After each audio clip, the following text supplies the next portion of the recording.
Oh, good morning, everybody. Hope you're having a good day and you got a big old cup of coffee so we can get in and talk about things.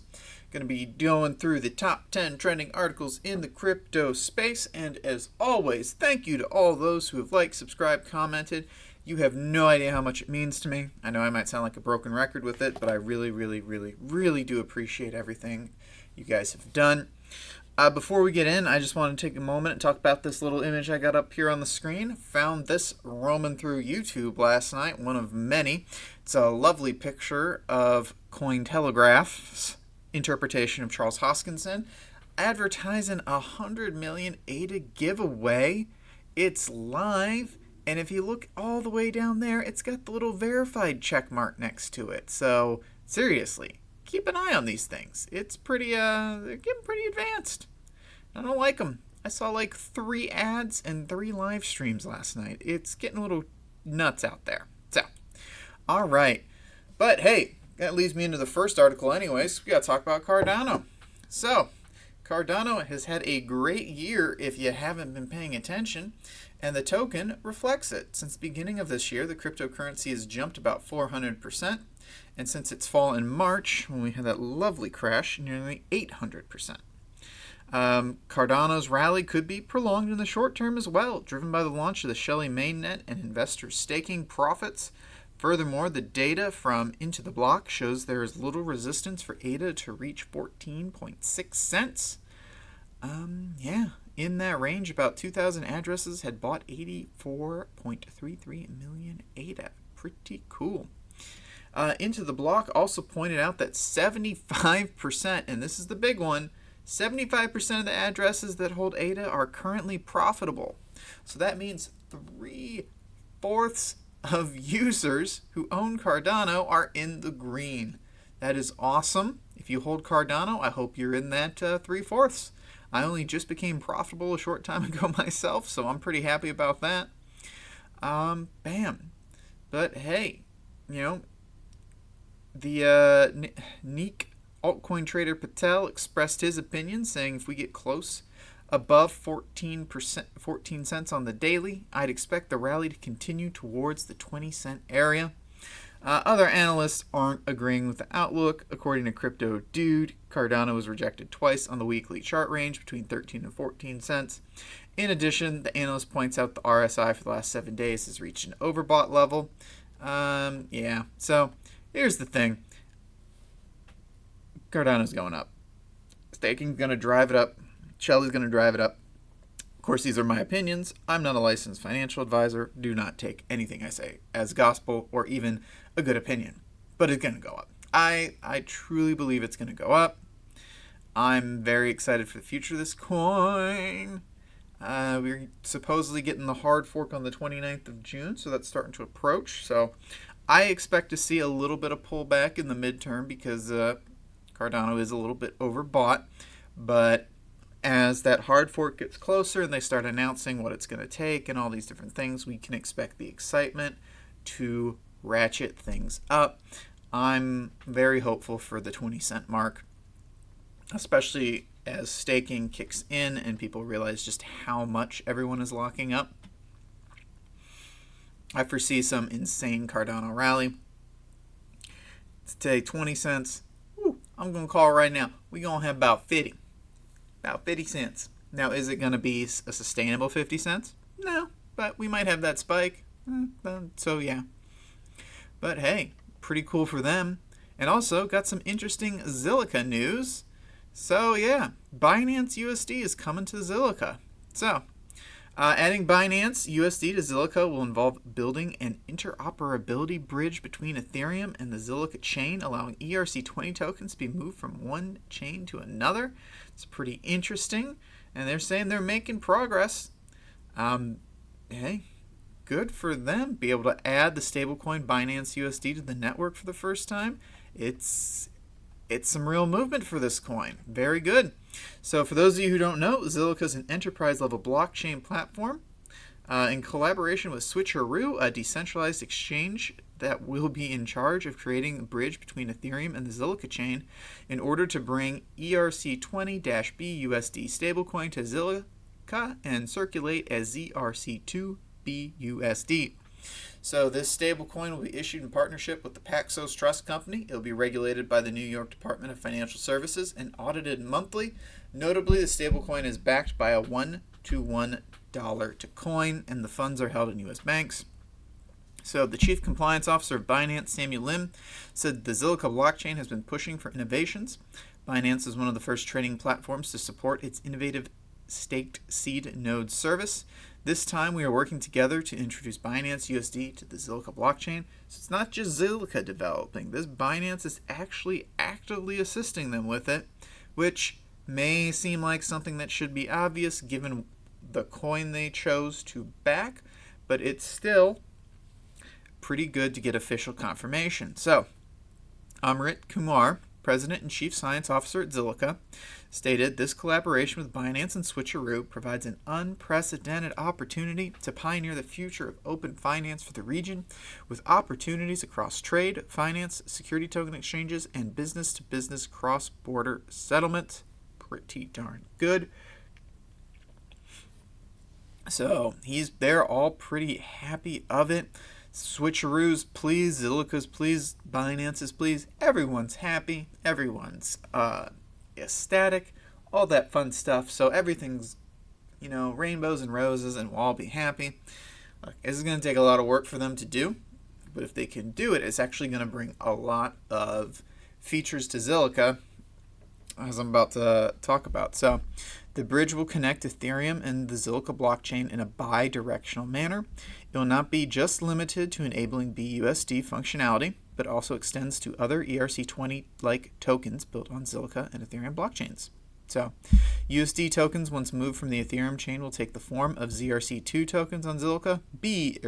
ZBUSD holders will benefit from the speed and low transaction fees on the Zilliqa chain. Holders will be able to move from one chain to another at any point in time, and they're expecting it to go live on the Zilliqa blockchain, according to reports, as of Q4 of 2020. But that's probably the most interesting part of this article, in my opinion. It's not going to be just BUSD that it looks like they'll be doing. It looks like once they get this up and running, they should be able to modify it and upgrade it to do other ERC20 tokens on Zilliqa.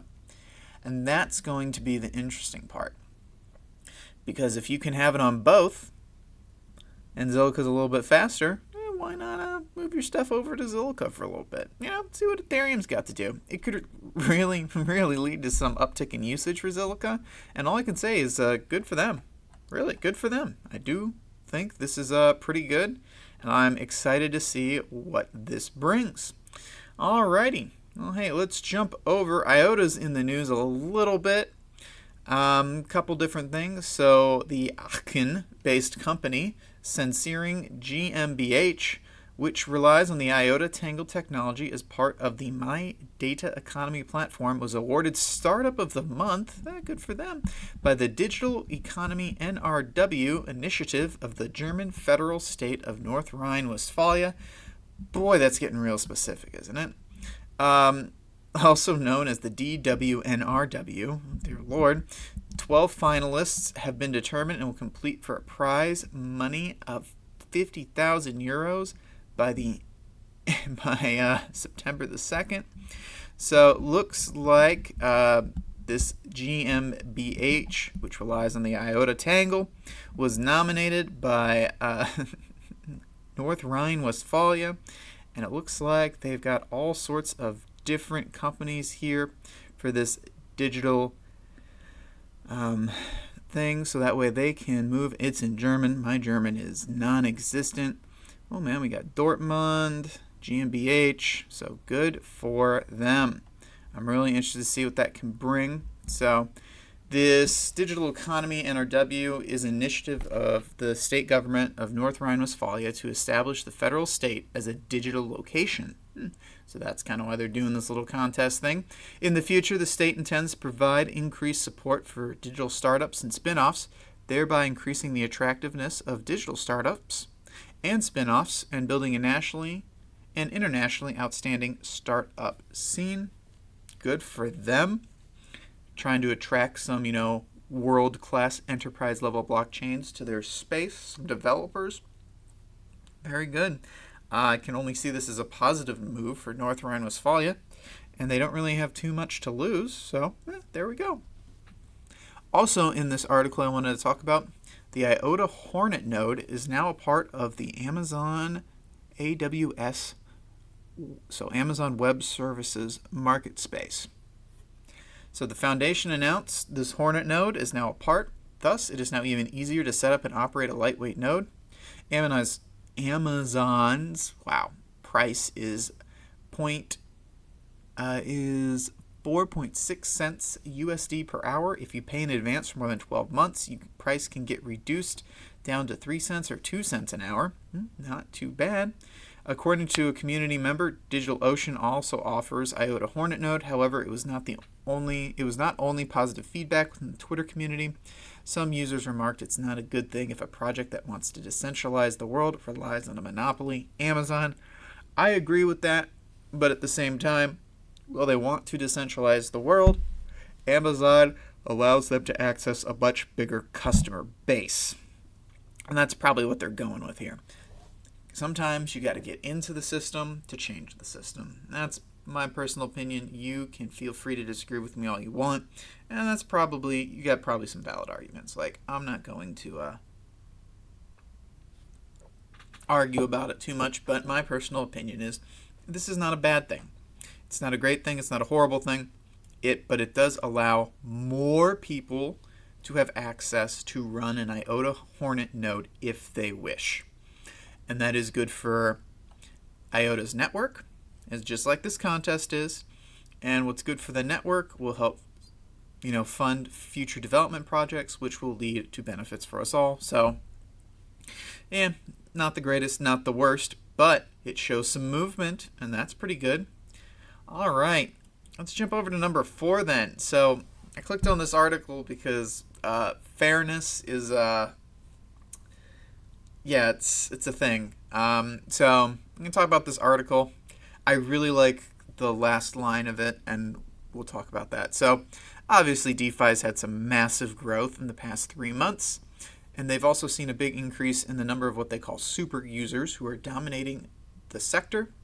Now, super users are defined with users over 100 transactions. This jumped up 20% in 3 months. Uniswap grew 50% in Q2 and has 1,625 of these so-called users, super users. Kyber has about 900. Compound's got about 367. And then Maker, Augur, and Bancor's got about 300. So it's shown there's about 2,000 of them. So the report defines super users as individuals who use DeFi platforms to a more consistent and robust degree. Super users are likely to be those with more money to invest and those seeking quick returns on arbitrage opportunities or flash loans. Regular users, by contrast, make just a few transactions and usually leave their crypto locked up as collateral to take advantage of the interest and token distribution incentives. Skyrocketing Ethereum network fees recently may also put off regular users from making transactions as fees cut into a greater share of their profits. So then the question becomes, is DeFi really fair or open? So the dominance of super users in DeFi raises questions of fairness. Synthetic's founder, Kane Warwick, touched on this issue in a series of tweets yesterday, suggesting a fair and efficient market could lead to unfair seeming results. So, something that comes up frequently and fairly regularly in the Synthetics Discord is that the concept of efficiency and openness versus fairness. If a system is designed such that it is totally open, then players, ergo liquidation bots, with a pre-existing advantage will dominate. Is that fair?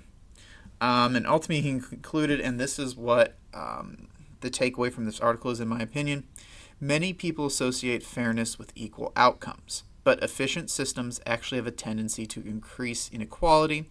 He noted they favor the dominant players. And I think that's true. You only have to look at Amazon for a real-life case study. We just talked about them. They're basically a monopoly. They have completely taken over the digital market space in terms of goods and services. Yeah, others exist, and they're trying to do things like Walmart has a pretty robust platform. Target has a robust platform, but nothing even close to the operation that Amazon is running. It was a fair market. Amazon saw an opportunity, saw an edge. You can criticize Jeff Bezos all you want, and please do. He is not the greatest human being I've ever seen in my life. But he found a loophole, and he exploited it, and exploited it, and exploited it, and exploited it to the point that he is now the richest man on the planet. I don't think he's got Crassus beat for richest man of all time, but he's getting there at the rate he's going. But yeah, he came up in the United States economy, which, for the most part, is a pretty open and fair system. Pretty unregulated compared to a lot of other countries. Pretty overly regulated compared to a lot of others, so a little potato there, but it's a pretty open and fair system. And in these open and fair systems, people who have an edge, i.e. ergo, people who can buy bots, or people who've done the research and really looked into it and know how to maximize their profits, they're going to do better.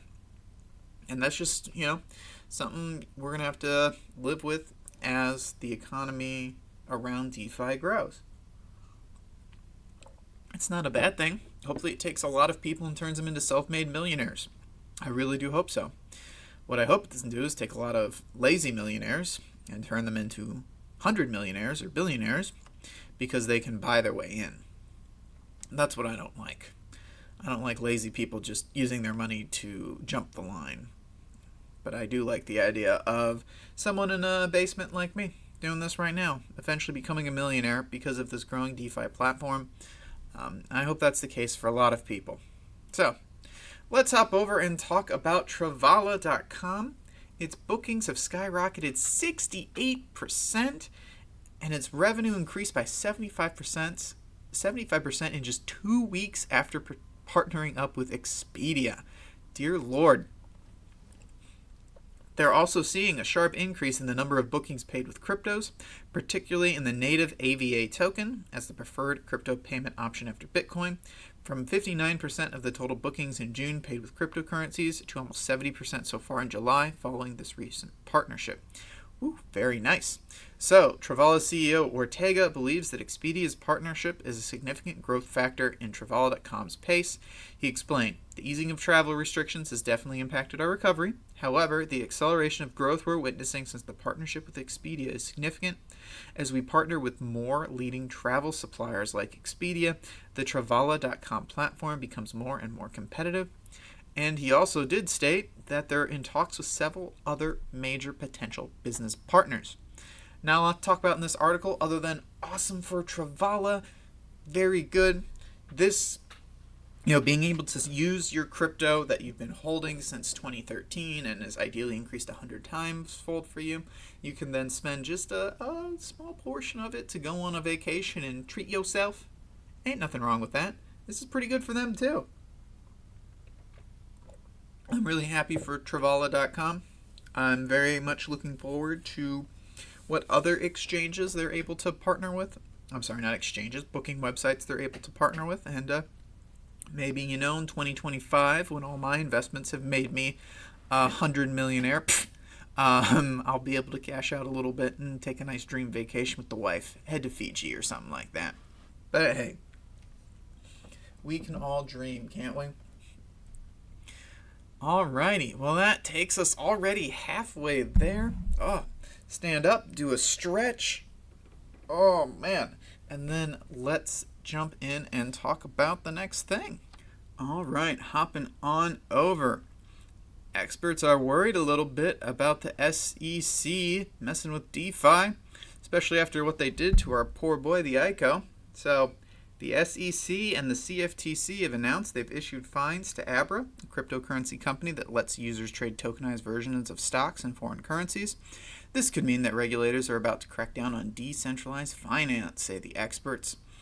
Okay, so for those of you who kind of want to know what in the world happened with Abra, they were trading tokenized versions of stocks that weren't actually backed by the stocks themselves. However, the tokens just represented the stocks. They were similar enough to the real thing that they constituted securities according to the SEC and CFTC. This meant that the Abra was breaking the law by offering them to U.S. customers without taking measures to ensure they were eligible contract participants. The CFTC doubled down on this argument, saying that it didn't matter that Abra executed trades through its Filipino subsidiary and eventually told U.S. customers to stay away. A California team designed it, marketed to sites frequented by U.S. customers, and did not verify whether its customers were American or not. And the government bodies fined Abra $150,000 apiece. So $300K in fines for Abra as a result of this. Woo! That's a bit rough. Hopefully Abra can recover. I think they'll be okay. So, legal experts and crypto industry insiders told Decrypt, the website where I'm talking about this article from, that regulators may be poised to crack down on decentralized finance, or DeFi, the multi-billion-dollar industry composed of companies offering non-custodial financial services such as cheap loans, tokenized stocks, or algorithmically controlled stablecoins, to anyone brave enough to invest their money in smart contracts. And Abra's fine is evidence that regulators are starting to take note of the quickly growing industry. As market forces push DeFi out of relative obscurity, regulatory agencies will take notice and take action against companies that break the law. It's literally in their job description, says Josh Garcia, a partner at Kestel, a law firm where it specializes in crypto regulation. And he says, "We've been here before. When the ICO industry raised billions of dollars, alarm bells went off at the SEC, even if it didn't immediately take action. However, over the last 2 years, it has since forced companies to return hundreds of millions of dollars to investors and put entire companies out of business." Garcia also stated, "I expect nothing but more inquiries, investigations, and regulatory actions going forward." This is actually a pretty long article, so if you want to learn a little bit more, check it out in the description down below. I actually really like Decrypt. They publish a lot of really good articles. I really like them. But yeah, so they're worried that DeFi could be hit with some regulations. One of the counters to this is you got to make it so decentralized, they don't know who to yell at. At the same time, a regulator could say, hey, this decentralized exchange is not complying, and so if you're in the US, you can't use it. I could see them trying to say it. Now, how they'll be able to police it, especially after this next article I'm about to talk to you about, I'm not sure, but they can try. But that's why decentralized finance needs to become truly decentralized and not just this quasi-decentralized thing that we're working towards, but most are still kind of technically central as they get this infrastructure off the ground, stuff like that. But we'll see where it goes. But hey, hopping over, this is the article I'm talking about. The use of Bitcoin mixing services rise 2,100%, according to a report published yesterday by Crystal Blockchain, a research branch of the mining company Bitfury. For those of you who don't know, you can send Bitcoin to one of these mixing services. It will mix it up with other Bitcoin in there and spit out the equivalent amount that you put into a different wallet, the same wallet, whatever you want. But what it does is it definitely obscures where that Bitcoin came from, essentially giving you some freshly laundered Bitcoin money. So they're saying that this incredible increase is likely in response to the article we talked about previously, and other things like it. The increased regulation and verification processes for exchanges, leading darknet Bitcoin owners towards other services to obfuscate the source of their coins. This indicates a rapid adoption of crypto mixing services by darknet entities. These users also sent far less Bitcoin directly to exchanges that have such verification requirements. It's possible that some of the Bitcoin sent to mixing services was then transferred to these exchanges, but it's hard to tell because it's obfuscated by design. So, exchanges with verification notably, the amount of Bitcoin sent from exchanges with verification requirements to the darknet doubled in the same time frame to almost 75 million. This shows that users are far more concerned about sending illicitly gained Bitcoin to exchanges without hiding their origins, rather than sending Bitcoin from exchanges to the darknet. And this obviously is a response to increased security and scrutiny of the exchanges, which are increasing their focus on blockchain analytics services, which track the movement of Bitcoin and are designed to catch criminals. Recently, Coinbase started offering its in-house blockchain analytics services for sale to the IRS and DEA, which may have spooked that market. Look, this article definitely focuses on the darknet aspect of things, but honestly, really and truly, mixing services are just on the rise for this exact reason. A lot of people, they don't trust the government. Articles we've talked about previously, like how Coinbase is, selling their analytics stuff to the Secret Service so that way they can start looking into these things, and tracking them is definitely unsettling for some people who are more into this idea of personal sovereignty. So these mixing services are only going to increase because it lets users kind of hide things, but it can also be interpreted as a tax dodge. So if you're considering using one of these, I can't tell you what to do. Just, be very careful with how you do it. And as always, the IRS finds you. That's on you, man. My advice, take the hit, follow the law, try to change the system from the inside. Anyways, let's hop over. Got to talk about the Formatic Network. They're saying it could speed up Ethereum to 7,200 transactions per second. It can currently do like 30, I think. I think I might be overestimating at that point. So they posted this in a blog.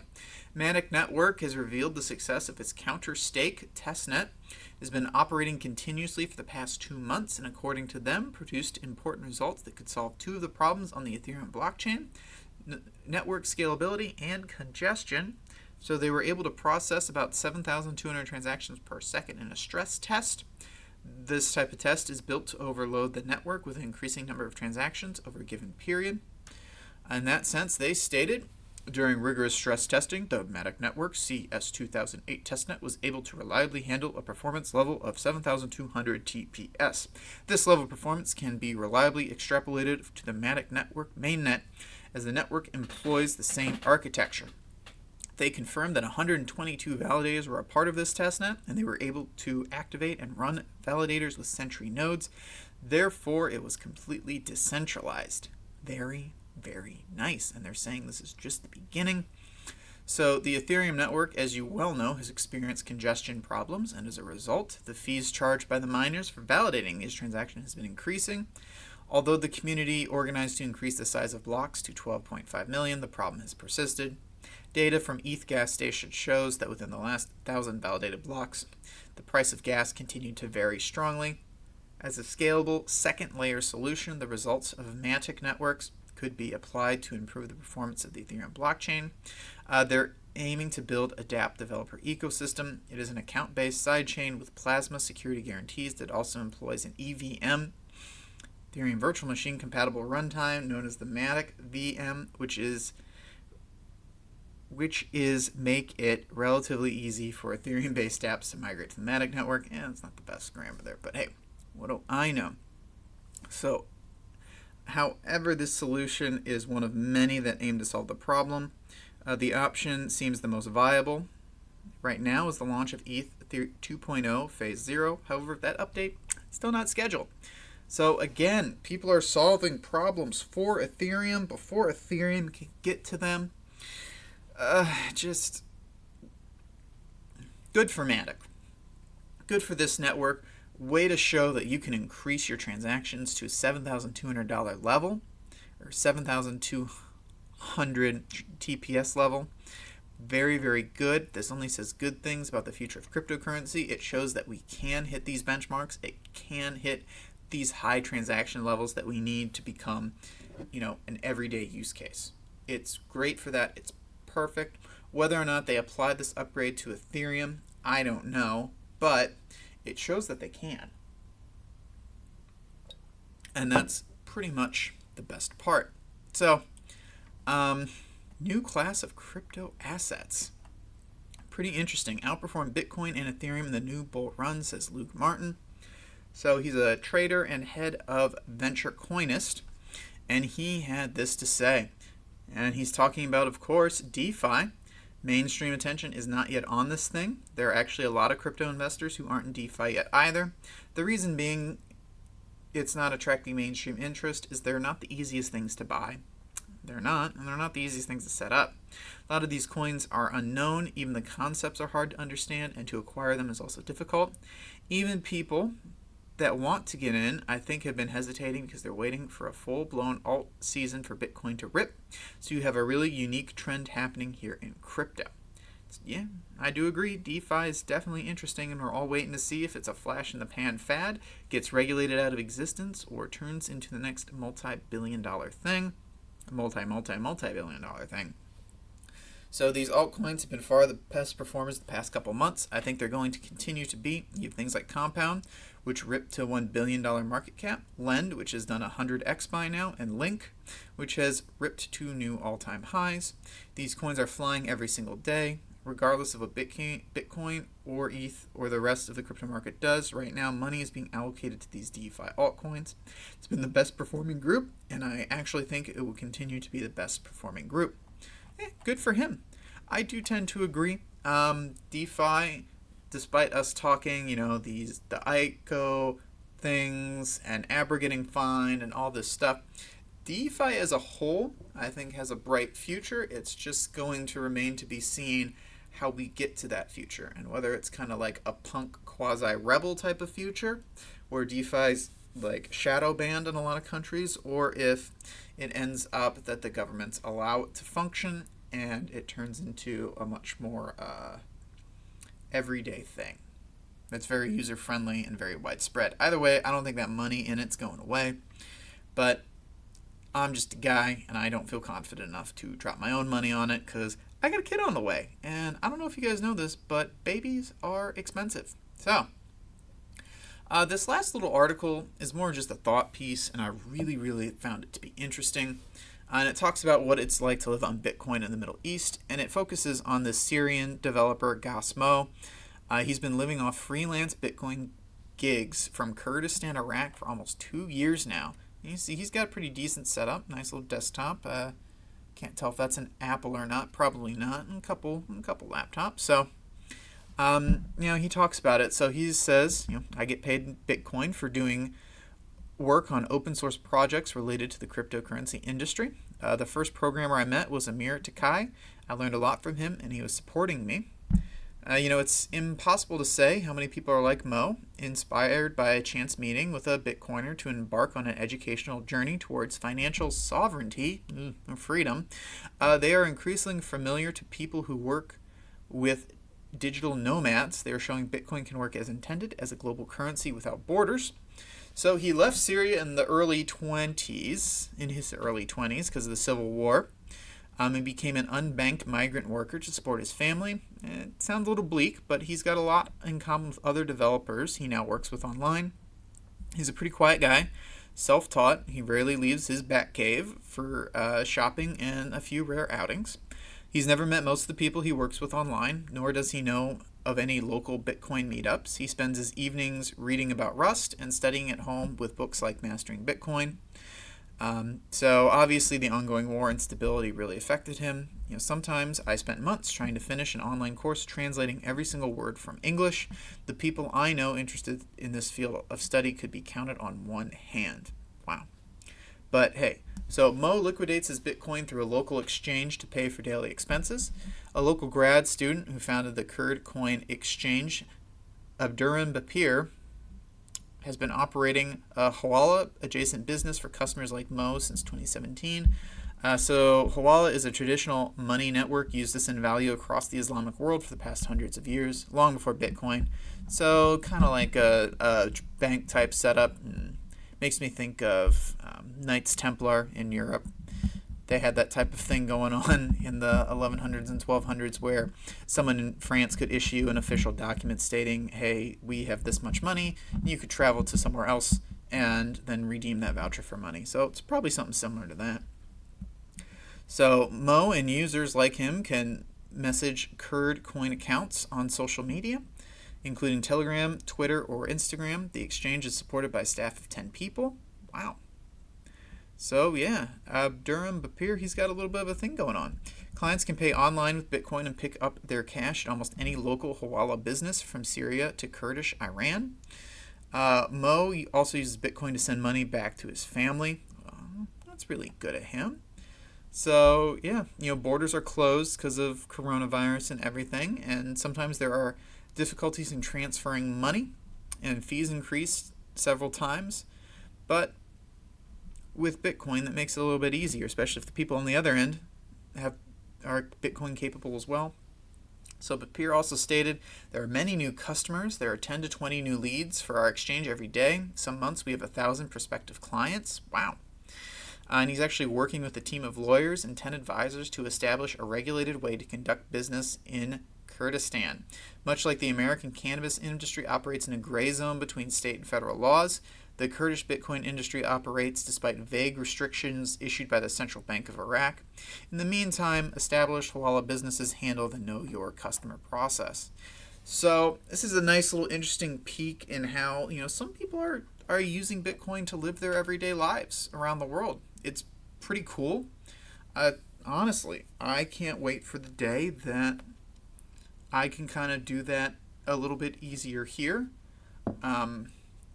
Eventually be able to use my crypto to pay for everyday things. In the States, I don't think we're quite at that point yet, just because of the robustness of our financial systems, but I'm very interested to see where this future is going to bring us. I'm really excited for it to happen. But hey, so that does it for the 10 trending articles of the day. Thanks for sticking around with me. If you've made it this point, you might as well subscribe. I do this every day, and it's probably going to be worth your time to check out. I appreciate all those who do. I know I've said that already, and just as a reminder, all the links are down in the description, so don't just take my word for it. Go down there, click on some, read for yourself, do your own research. Alrighty, coin market cap today, pretty interesting. Bitcoin up 0.15%. Ethereum on the 24-hour mark, 0. No change. Interesting. So we'll see about that. XRP is down a little. Cash is down a little. Cardano's up about 4.5%. Yeah, good for them. It took the 6th spot back for Bitcoin SV, which is down by 0.25%. Chainlink, once again, up 16%. $8.71. Dear Lord. It is on a tear. Litecoin. Chainlink went from 10 to 8. Dear Lord. It's probably gonna, Chainlink is definitely gonna flip Bitcoin SV. It might even flip Cardano if it continues on this route. Good for them. Litecoin sitting at number 9, down a little bit. Binance Coin down about 1%. And then Crypto.com coins up a little bit. EOS is down. Tezos is up about 7%. Good for them. And then they're rounding the top 20. VeChain's still down there at number 19. Huobi tokens got some stuff, so not too shabby for some of these altcoins, even though the big boys, Bitcoin and Ethereum, are pretty flat and kind of meh. I'm hoping for an increase soon. We keep talking about this bull market, and I keep waiting for it to happen. But yeah. Alright, so that does it for the day. Thanks for all those who participate. I enjoy interacting with you in the comments. You provide me with a much needed distraction. So take care, and I'll talk to you all tomorrow.